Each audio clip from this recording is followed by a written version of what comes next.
कि junk food तो पहले से था और लेकिन अब बहुत ज़्यादा हो गया है। अब आप जिस तरह फास्ट फूड्स की चेन्स देख रहे हैं और जिस तरह आप देखते हैं कि बच्चे बहुत ज़्यादा अब घरों का खाना छोड़ के अब ज़्यादातर मुतवज्जो हो गए हैं वो जंक फूड की तरफ। और दूसरा ये कि जब ये मोबाइल आ गया है, प्ले स्टेशंस आ गए हैं, इंडोर गेम्स आ गए हैं, तो वो आउटडोर एक्टिविटी भी ख़त्म हो गई है। तो जंक फूड और प्लस उसके साथ जो है वो इंडोर एक्टिविटीज़, आउटडोर एक्टिविटीज़, खेलना कूदना, वर्जिश करना, एक्सरसाइजेस करना, फिजिकल जो गेम्स हम खेलते थे, क्रिकेट, फुटबॉल, हॉकी वगैरह, वो तो बिल्कुल नापैद हो गए। तो यही सारी वजूहात बन रही हैं कि मोटापा भी हो रहा है बच्चों में और उसके साथ क्योंकि मोटापा खुद एक बीमारी है तो उसके साथ मजीद बीमारियां भी जन्म दे रही हैं, जिनमें सर फहरिस्त जो अब आ रही है वो डायबिटीज़ है।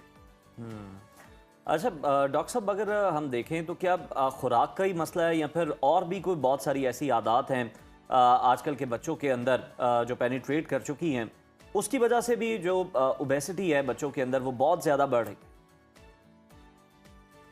देखें, जैसे मैंने आपको बताया कि एक तो खाने पीना तो होता ही है, ये मल्टी फैक्टोरियल अब चीज़ें आ गई हैं। अब बच्चे जो हैं वो बैठे रहते हैं तो प्लस ये कि इंडोर एक्टिविटीज़ हैं, प्ले स्टेशंस खेल रहे हैं, मोबाइल पे कोई कार्टून्स वगैरह देख रहे हैं, गेम्स खेल रहे हैं और उसके साथ क्या होता है, एक तो फिजिकल एक्टिविटी वैसे ख़त्म होगी कि वो घरों में बैठे हुए। दूसरी वजह ये हो गई कि वो जब खाना खाते हैं तो पेरेंट्स जो हैं वो मोबाइल वगैरह दे देते हैं कि बच्चे चलो खाना खा रहे हैं, लेकिन उससे उन बच्चों को पता नहीं चलता कि वो कितना खाना खा रहे हैं, वो ओवर ईटिंग कर जाते हैं, ड्रिंक्स पी रहे हैं। ऐसे ही है। और जितने भी आप ये देखें कि फिजी ड्रिंक्स हैं वो अब इतने ज्यादा तादाद में हो गए हैं, शुगरी ड्रिंक्स हो गए कि बच्चों को पता ही नहीं होता, एक एक दो दो वो पीते चले जाते हैं, वो गेम खेल रहे होते हैं और वो ओवर ईटिंग भी हो रही होती। लेकिन डॉक्टर साहब बिल्कुल दुरुस्त फरमाया आपने कि एक तरफ मोबाइल का इस्तेमाल हो रहा है, एक्टिविटी नहीं होती है और वो मोबाइल देखते देखते जब जंक फूड खाते हैं तो बैठे रहते हैं, कोई वर्जिश भी नहीं है तो मोटापा भी आता है, मोटापा आता है उस सूरत में शुगर भी होती है। तो वालिदैन को बच्चों में शुगर की इब्तदाई अलामात कैसे पहचाननी चाहिए, कैसे पता चल सकता है कि ये बच्चा जो है अब शुगर पेशेंट है?